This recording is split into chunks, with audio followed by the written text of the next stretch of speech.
really wanted to do like facial surgeries, rhinoplasty, all of that. And the funny thing is, I remember wanting to do that because I just liked seeing the change that was happening in people's faces. And so for a while, when I decided not to do that, because when I went to LSU, I changed my mind. I was like, that's not what you want to do. For a while, I felt like I kind of failed. Like, you were supposed to go to college and be a doctor. And now, on this back end of it, when I look back, I'm exactly what I wanted to do. I change people's faces and watch the transformation every day. I just didn't know that I had another option to do that. Yes. Yep. That's so true. But that was like what was intriguing me about being a plastic surgeon, being able to transform something. Now I transform the same people over and over and over and over. Right. Different ways, different moods, different celebrations.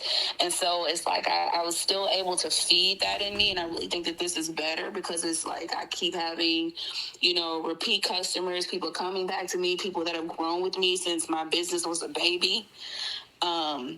But I realized that, like, I thought that it was plastic surgery that I wanted to do, but really it was me changing and helping something evolve and turn into something else. Yeah. But anyway, with me transferring to LSU, I really felt like it was a chance for me to kind of have a fresh start, and whatever I wanted to be, I could be. Who knew me?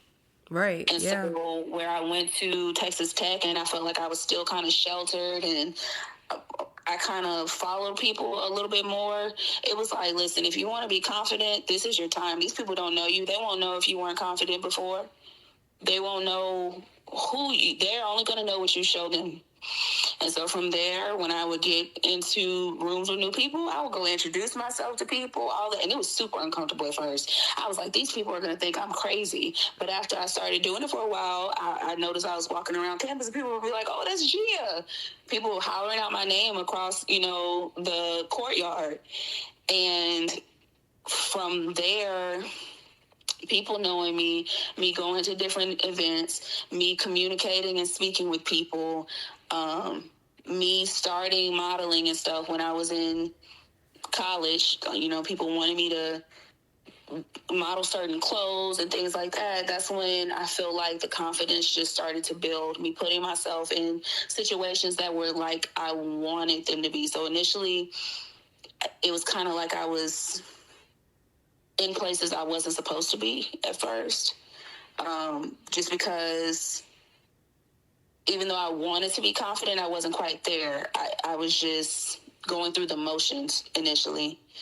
But after I went through the motions so much, it stopped being the motions. And then it was truly like who I am. I quit thinking about the process of it so much. And then it was just like, this is who I am. Yeah.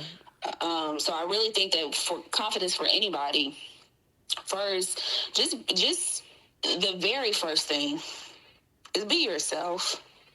Whatever that is the only space you need to occupy.